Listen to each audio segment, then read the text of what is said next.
Hi, I'm Carl Randall, and welcome back to another episode of the Frontline Security Podcast. Now, today, it's a special one. With me is a genuine true hero. When faced with a horrendous incident, he didn't freeze, he didn't hesitate, he took action. And that action most definitely saved the life of an 11-year-old girl, her mother, and many more. It's Abdullah. And today, we're going to be talking all about that incident, what was going through his mind, and also Abdullah's journey in the security industry. Strap yourself in, it's gonna be a good one. I couldn't sleep because of that. Just goes through my mind that I see that it just image came in front of my eye. While a 32-year-old man has been charged with attempted murder after stabbing an 11-year-old girl and her mum in central London. He was so fast. He wasn't looking at me. His focus was just to stab the kid as many times as possible. And I just started running towards the guy. I didn't think about myself, what's going to happen with me. Talk to me about what happened that day.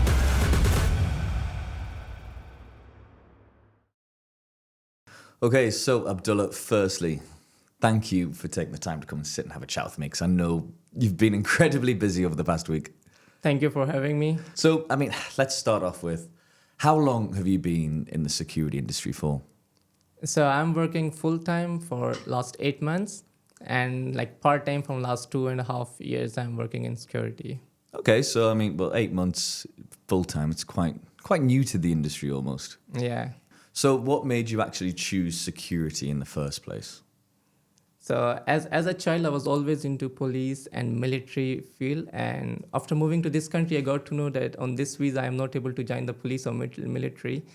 So the SIA, the first thing I did was the SIA. And after doing the SIA, so I joined the security field because I was passionate about it from a childhood. So this was the field which is like near to the police and army. So I just joined it. My brother, he recommended me as well because he's working in security field for a long time. So he recommended me to please join this security field. So you came to the UK from Pakistan 2.5 years ago, and the first point of call was, okay, I'm going to get my SIA license. Exactly. When I moved to this country, the first thing I did was to make an SIA license, yeah. And did your brother kind of guide you through the process, or how did you find out about the SIA? Yeah, my brother guided me about it. He told me, these are the institutions, you can do the security course from here. So yeah, he guided me about it, and I'm thankful to him. Yeah. And how did you find the training course itself? It was actually quite nice and interesting, to be honest. I got to know about how to deal in the difficult situation. I was expecting that it's going to be a huge training for a long period of time. Then I got to know it's like 1 week roughly training. But for the basics, I think it's enough.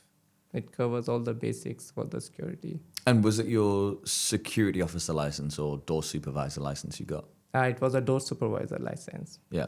And then regarding roles, do you remember your first role when you got your license? I contacted one of the contractors, and I went to Alexandra Palace for the very first time. Wow. It was really cold that time, I still remember, and I'm a non-smoker. They posted me in a place which was for the smoking zone. So it was really cold, to be honest, that night. I still remember that night, that's a really tough job. But after that, I get used to it, and now I love this role. So did you stay at the Ali Pali for a while? Yeah, it was 6 hours shift, and there was 2 problems. The one problem was it was really cold that time. The second problem was I'm non-smoker and I was in the smoking zone. So, but yeah, it was like a tough first day in the security field, and after that it went well. I got used to it. Yeah. And what other roles have you worked in? Mostly at the start when I was working part-time, I was working as a security officer in quick response force team. Mostly I was covering the events. I worked in the Queen's funeral as well. Also in King's coronation, I covered that as well. So mostly in the events, and then I came full-time. At first I joined in Apple. I was working in Apple Kingston, and then after that I moved to TWG shop in Leicester Square, London. Yeah. And going back there, you said you worked at the Queen's funeral and the King's coronation. What was that like? Those are historic events. Exactly. I was working in a takeaway restaurant actually that time. I took the days off especially because I know that's an historical event. I really want to be in there. Uh, I was placed next to the Big Ben when it was the Queen's funeral, working directly with the police, and there was military as well. That was in it. It is my honor that I worked on that day. Yeah, I mean, I suppose you'd been in the country for less than 2 years and you're working at probably one of the biggest events. That's awesome. And obviously working at these huge events like the coronations and working in Apple stores. I mean, we'll come to the big incident that happened last week later. But in those roles, did you ever come across big situations or any conflicts or anything like that? Yeah, in Apple Store, we used to have some incidents like this, maybe once a week. Some people used to come, snatch the phone, and just started running. Sometimes we used to stop them as well and take the phones from them and then let them go because we are not having that much authority in SIA. And once there was a fight between two customers and we have to intervene physically to stop them and then ask one of them who was like really aggressive to please leave the store. So it happened quite a few times, especially in concerts when I was working and events. In concert, it happens quite a lot. And as I was working in a quick response team, so I have to reach wherever there is some confrontation. Yeah. Did you enjoy working at concerts and festivals and things like that? Yeah, in festivals, the times goes really quick, to be honest. Especially at the start, mostly I was placed at the entrance stores. We have to check the bags and like body search. So using the wand and just checking the people. At the start, like few hours just pass by, and then you have to just walk inside the stadiums or wherever it is in a quick response force. So the time kills really good in the events. Yeah. And out of everywhere you've worked so far, where's the favorite place that you've worked? I think I enjoy where I'm working now in TWG. The staff is really helpful. There are tourists, they're always excited. I love to see their excitement. And whenever they're coming in, they get to know that there are like 500 types of tea.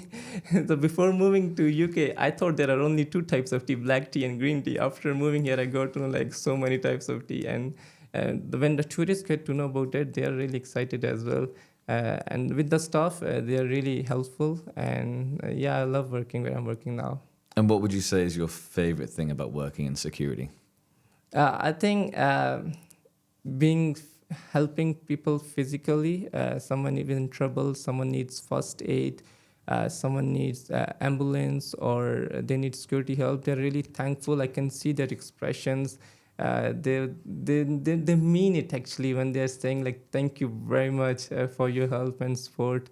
That means a lot. Have you ever had to use first aid in a situation or? Yeah, because I was working in Lego store as well when I was covering the events in this last 1.5 and 2 years when I was working part-time. So I was working as a cover security guard for Lego store. So in Lego store, there are kids. Sometimes there are events, then some kid fell and the kid is injured. So we used to give first aid to the kids. If it's a bit serious, then we call the ambulance as well. Yeah, I did first aid quite a few times. Yeah. I mean, I think that's one of the good things that the SIA have introduced is now first aid is mandatory. Yeah, exactly. That's really nice of them, actually. That's really important because we are the first person who is at the position. If we know how to give the first aid, that's really helpful. Okay, so we've just talked about there, obviously, everything you love about working in security, but it's not all hunky-dory, as we saw last week with a horrendous incident. So this was at your current role at TWG, the tea shop. Talk to me about what happened that day. So it was a normal day. I started my shift at 10 a.m. So roughly at 11:30, I was looking inside the shop and I heard a loud scream of a girl. As I looked outside the shop, there was a guy and he was a bit bended and he was stabbing a 11-year-old girl. And I saw the girl was in blood. Her face, neck, shoulder was all blooded. I didn't think for a second, and I knew I have to react within a second. Like I have to react immediately. And I just started running towards the guy. I didn't think about myself, what's going to happen with me. My whole family is in Pakistan. So I know there's no one who's going to take care of me in case I'm going to get injured, anything. No one going to take care of me. I just risked my life. I just went to save the girl. I jumped on the guy. I saw his right hand. He was having a knife in his right hand. I grabbed his wrist and pulled his hand and just tackled him on the floor. And I kicked the knife away from him like 3-4 meters away. And I hold his hand firmly, and then I kept my right knee on top of his head so that he can't move. And then I started shouting, please call the police, call the ambulance. My security colleague who is in Lego store, he came outside. I asked him to please bring the first aid kit. He brought the first aid kit, and then the people gathered. Most of the people started making videos, and everyone was scared. Even he was on the floor, no one wants to come nearby. Few people giving first aid to the kid. And after like 4 to 5 minutes, police arrived. They took that person into the custody. And the ambulance and NHS staff came. They gave the first aid to the kid and took the kid to the hospital. The firearms police came. They asked me, is there any other suspect? I told that I just saw this one person. And after that, their senior official came, and he really asked me, like, you're a really brave person. Thank you very much. I really thank police that they appreciated me a lot. Yeah, I mean, it was incredible what you did. I mean, you went above and beyond your duty. But what made you kind of switch and think, I need to go over there and help? It was just humanity. I didn't think like she's a Pakistani, she's an Asian. I didn't think anything about. I know there's a one person who is in trouble, and that's my duty to just save her. Nothing else, actually. And was the incident right in front of the shop? Yeah, it was just like 3 meters away from me. It was just outside the shop, and I was the person who was the nearest to that person, to the kid. I think I was on. It was the right time and right person, right place, and it just went well. And thankfully, the kid is saved. Her mom is saved. And at any point when you did intervene, did you think, I'm going to get stabbed here?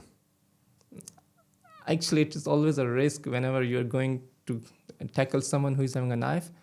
But I didn't think about that I'm going to get stabbed. The only thinking was to save the kid. In that case, even I'm going to get stabbed, that doesn't matter. The kid needs to be saved, and that was the first priority. And had you had like any kind of prior experience with handling a situation like this or anything like that before? Never, ever. We deal with some aggressive customers.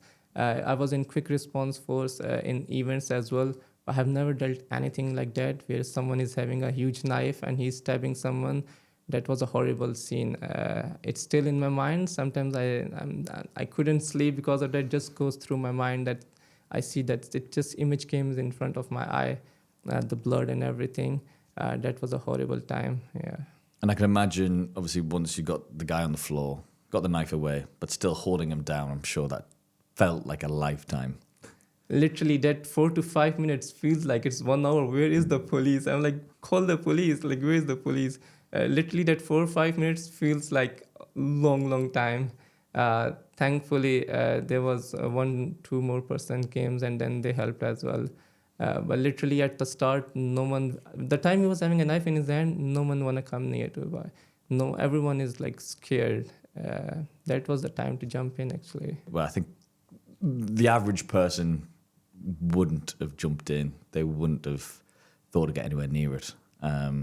So it was absolutely incredible what you did. Thank you. That was my duty. I think the biggest thing was to just save the kid, and I'm happy that the kid is safe. Her mom is safe. Yeah. And before the incident actually occurred, did you see the guy at all going up to the girl? No, I haven't seen. I just heard the screams, and the moment I saw he was stabbing, and he was so fast, and he wasn't looking at me. His focus was just to stab the kid as many times as possible.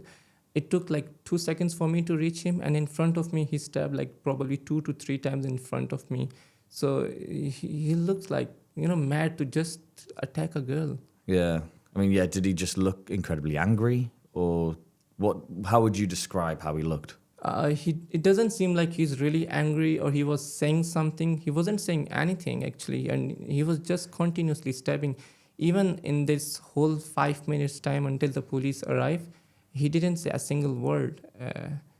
I don't know exactly what's going through his mind, but it doesn't seem like he's high on drugs or he's drunk, because I was near to his face because I had my knee on top of his head.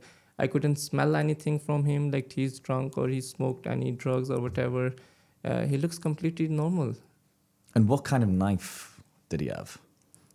It was a long knife, probably like 10 inches long. Yeah. Yeah, it was the one which opens up, and it was not a plain blade. It was It was almost like a steak knife that he had. it was like a stick knife, but it was like if it opens up, it was like 10 inches long roughly. Yeah. It's scary. I know obviously knife crime, especially in London, is a huge thing. But for an incident like this to happen in Leicester Square, where there's literally millions of people going through every day, it's terrifying.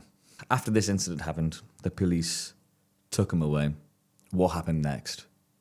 So after the firearms police came and they appreciated me, and when the firearms police left as well, the kids left for the hospital as well. My colleagues told, have a seat, drink some water. I drank some water, and later on they make tea for me, and they're like, you must be in like a trauma, in a shock, so please have some tea. I drank tea. After that, I wear a blazer. I was feeling a little cold, and then the shop was closed. Our manager told us if you can just go to the park, have some lunch or whatever, and then let's see how it goes when the shop can open. So I went out to the park with my colleagues. I had my lunch there, and the meanwhile I received a call, and then I went back to the shop. The media persons were waiting for me, and then I had interviews there. And then later on, I went to the police station, and then in the evening when I went back home, they made biryani for me. It is a really popular Indian and Pakistani dish. So I had biryani there. So that's how my day ended. What did your family say? My family is proud of me.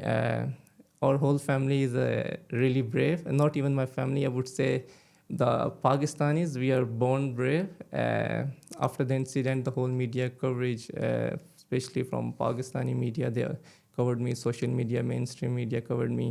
They're going to my home, taking interviews of my mom, my father, my brothers, and the family members are visiting my home, and they are asking my parents, like, we are proud of you. You gave birth to such a brave boy. They are proud of me. And after the incident happened, who was the first person that you called in your family? I called my brother and told him about the whole incident, this happened. He's like, calm down, have lunch, drink some juice. And yeah, you did a great job. Proud of you. Yeah, I mean, they've got every right to be proud of you. I know you said that your family's a brave family, but I mean, no one would expect anybody to have to deal with what you did. And the little girl and the mum who the incident happened to, do you know much about their situation? I got to know from media and that they are from Australia, and the girl is recovering now. Her mom is saved, and the Australian media also came and took my interviews. So now it's confirmed that they are from Australia. Yeah. And I mean, the whole week since this happened has been incredible for you. You've had so many media outlets, including myself, badgering you for interviews and things like that. How's that been? Yeah, after the incident, the first moment after that, like just the interviews, and it started from that time until now, continuously in this all 8 days, I'm giving interviews each and every day. People are saying come for the morning shows, especially in Pakistan. And in Pakistani time, it's like 9 or 10 a.m., but for me, it's 5 a.m. So I'm not able to sleep properly, not able to eat properly. I went to the Pakistan High Commission as well. So even in Pakistan High Commission, like they gave me, there were food, everything, but I couldn't eat properly because all the time when I'm trying to eat, someone comes up like, I want to take a picture with you. And those were all like senior military officials or like government officials. I can't say no to them. So that's how it's going. Like I'm really overwhelmed. People appreciated me a lot, especially the local community, Pakistani community. Everyone, like even till now, they are supporting me, sending messages, appreciating me. At work, I went there at work. So people are coming, giving me food for my lunch. giving me gifts, letters. Amazing. Love you all. That's amazing. And, well, you are pretty much now a little mini celebrity. And have you got social media and things? Have those been blowing off? Yeah, I just make one video on TikTok and it went like 450K.